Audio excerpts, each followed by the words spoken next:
हन्ताणं नमो सिद्धाणं नमो आयरीयाणं नमो वच्छायाणं नमो लोये सव्यसाहुणं नमः श्रीवर्धमानाय निर्धूतकैलात्मने सालोकानां त्रिलोकानां यद्विद्यादर्पणाय ते नमो अरिहन्ताणं नमो सिद्धाणं नमो आयरीयाणं नमो वच्छायाणं नमो लोये सव्यसाहुणं। अनंत अनंत से परमेष्टि भगवान की, आदिर्हम आदिनाथ भगवान की, वर्तमान शासन महावीर भगवान की, आचार्य समन्वय स्वामी महाराज की, आचार्य विश्व सागर जी महाराज की, अहिंसा में विश्व धर्म की।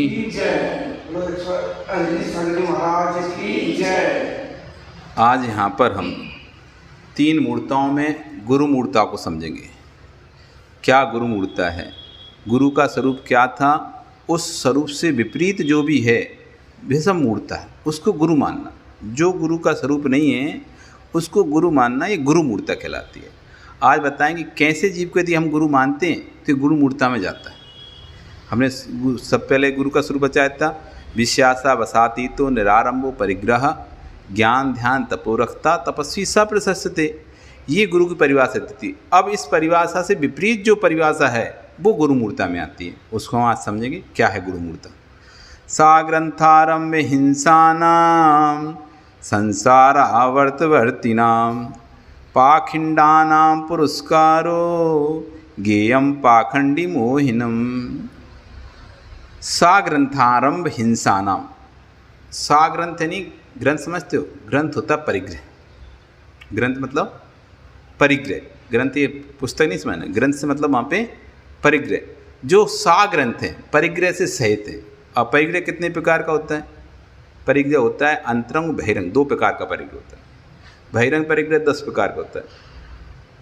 धन धान क्षेत्र वास्तु हिरण, धन आपका पैसा, धान यानी अनाज, क्षेत्र यानी जमीन जायदाद आपकी, वास्तु यानी मकान वगैरह, ठीक है। हिरण यानी चांदी, स्वर्ण यानी सोना, दासी दास, कुप भांड बर्तन आदि, ये सब क्या हो 10 प्रकार के अंतर बाहिरंग परिग्रह। 10 प्रकार से वस्तु को इकट्ठा करते हैं, बस वस्त्र खटापन इकट्ठा करते हैं, सोना चांदी इकट्ठा करते हैं, पैसा इकट्ठा करते हैं, दासी दास नौकर चाकर इकट्ठा करते हैं, गाड़ी वाहन इकट्ठा करते हैं, मकान आदि इकट्ठा करते हैं, ज़मीन इकट्ठा करते हैं। ये सब परिग्रह हो गए बाहर, है ना।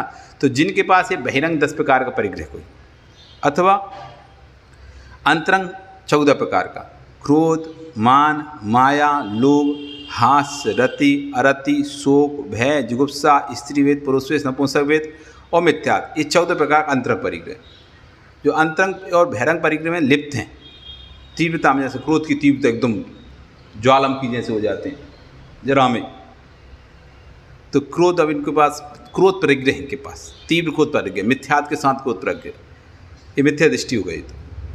तो ये अंतरंग और बहिरंग, ये 14 प्रकार के अंतरंग और 10 प्रकार के बहिरंग, ये 24 परिग्रह होते हैं। तो कह रहे हैं जो सा ग्रंथ से सहित हैं। सा ग्रंथ, ग्रंथ का अर्थ लीन करना होता है, जिसमें आत्मलीन होता है वह ग्रंथ शास्त्र है।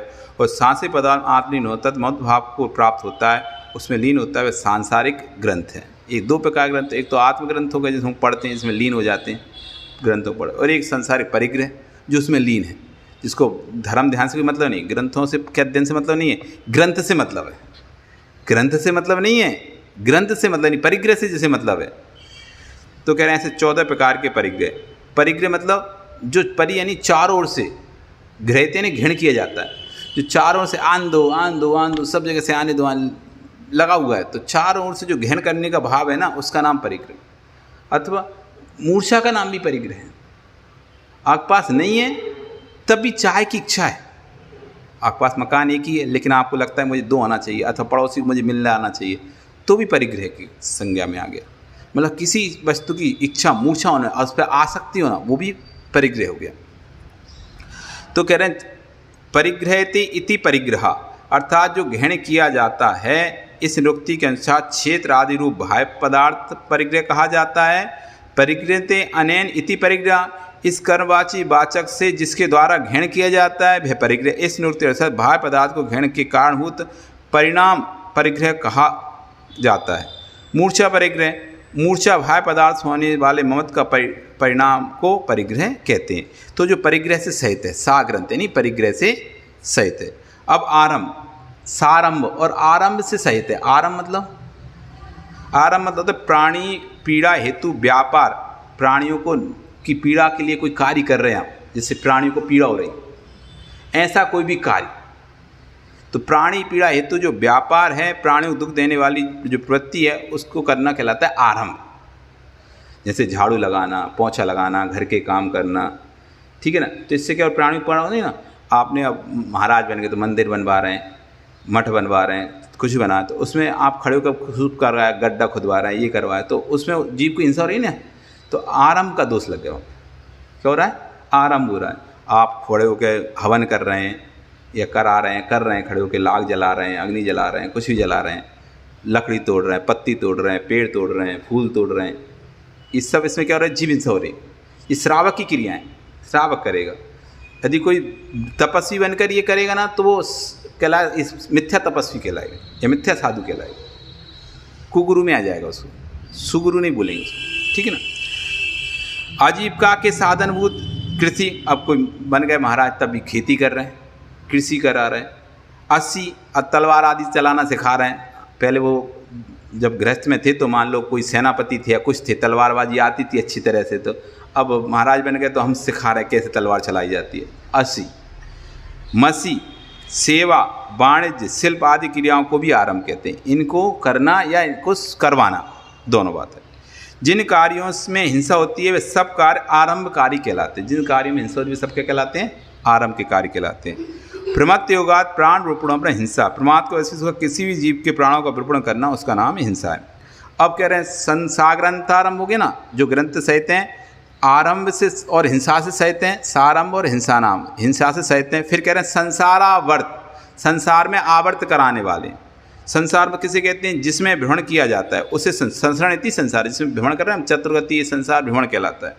84 लाख योनि में 1 करोड़ कोड़ा कोड़ी 99,50,000 कुलों में जीव भ्रमण कर रहा है, उसे संसार। 84 लाख योनियों में और 1,99 लाख करोड़ कुलों में ये जीव भ्रमण कर रहा है। 1 इंद्री, 2 इंद्री, 3 इंद्री, 5 इंद्री।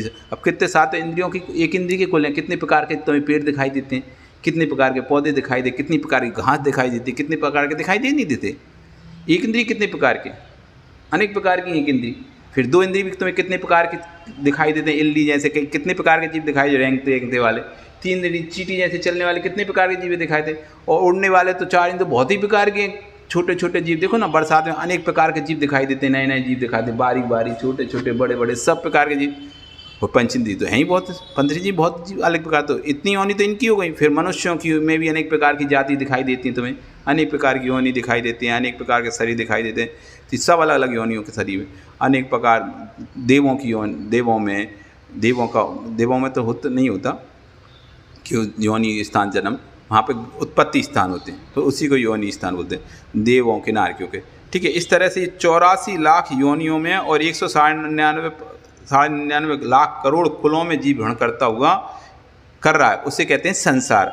आवर्त, पुनः पुराण उसी में व्यवहार करना। आवर्त कहते हैं आवर्त करना, फिर आवर्त करना, फिर घूमना। जैसे साइकिल का पहिया है, आवर्त कर रहा है, यानी घूम रहा है।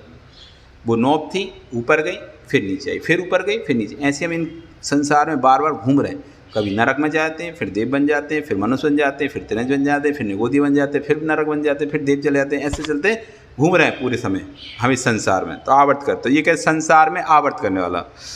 जो मानव परिग्रह, आरंभ और हिंसा से युक्त सहित है, अथवा जिसके आचरण परिग्रह, आरंभ, हिंसा सहित हैं, वे साग्रंथ आरंभ हिंसा वाले कहलाते हैं। साग्रंथ आरंभ हिंसा नाम बोला था ना, वो साग्रंथ कहलाते हैं, आरंभ वाले कहलाते हैं और हिंसा वाले कहते हैं। हिंसा, आरंभ और परिग्रह संसार भ्रमण में कारण है। ये तीनों ही संसार भ्रमण में कारण है। संसार भ्रमण में कौन कौन कारण है? हिंसा कारण है, परिग्रह कारण है और आरंभ सारंभ, आरंभ यानी जिससे पाप क्रिया करना, जिसमें जीवों की हिंसा होती है, ऐसे क्रिया करना। ये तीनों ही कारण किसके हैं? संसाराम वर्ती नाम, संसार के आवर्त में वर्तन करने वाले, घुमाने वाले। जो हिंसा, आरंभ, परिग्रह से होने के कारण संसार में भटक रहे हैं, पाखंडी हैं, जिनके देव शास्त्र गुरु को सिद्धांत नहीं है, जिनको देव शास्त्र गुरु पर श्रद्धान नहीं है। जो आरंभ परिग्रह के धारी हैं, संसार के भ्रमण के कारणभूत मिथ्यात्वादी भावों से वशीभूत हैं, पाखंडी हैं, जो पाखंड में लीन हैं, जिन धर्म से परान्मुख है, जो जिन धर्म के परान्मुख है, जिन धर्म से बाहर हैं, जिनको जिन धर्म से कोई मतलब नहीं है, ऐसे साधु बेहदारी का संस्कार करना। ऐसे साधुओं का आपको सत्कार कर रहे हैं आप देख रहे हैं लोटा सोटा पंचाग्नि तप, ये तप वो तप, एक पैर से खड़े हैं लेकिन ऐसी जटाएं जूट बढ़ा के खड़े हुए हैं, वस्त्र पहन के खड़े हैं। ऐसे कोई भी आता है, अरे अरे वो महात्मा है, और तुम उनके पीछे जा रहे हो, दौड़ रहे हो, उनकी सेवा कर रहे हो, जबकि वो देख रहे हो तुम ये सब हिंसा से युक्त हैं, आरंभ से युक्त हैं, परिग्रह से युक्त हैं, तब भी उनकी सेवा कर रहे हो, सत्कार कर रहे हो, पूजा कर रहे हो, तो ये आपकी गुरु मूर्ता कहलाएगी, आप सम्य दृष्टि नहीं कहलाओगे। यदि ऐसे साधुओं का आप सत्कार, सेवा, पूजा अर्चना करते हो तो गुरु मूर्ता के अंतर्गत आएगी। ऐसे साधु वेशधारी सत्कार करना, उनकी पूजा प्रशंसा करना गुरु मूर्ता है या पाखंडी मूर्ता, सिर्फ दोनों नाम, उसका दूसरा नाम है अपरण पाखंडी मूर्ता है।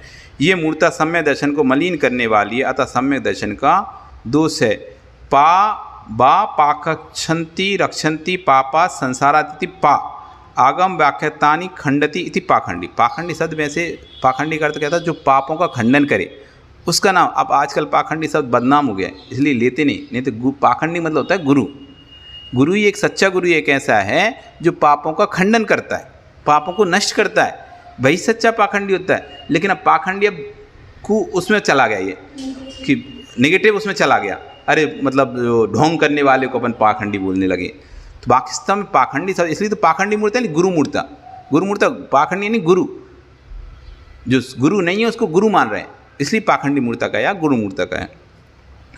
सम्यक दर्शन के विषयभूत देवशास्त्र गुरु के स्वरूप कथन करके आचार्य अब आगे मदों का वर्णन करने वाले हैं। अब हम आगे समझेंगे कि तीन मूर्ताओं, हमने कहा था सम्यक दर्शन कैसा होता है, तीन मूर्ताओं से रहित होना चाहिए, 8 मदों से रहित होना चाहिए।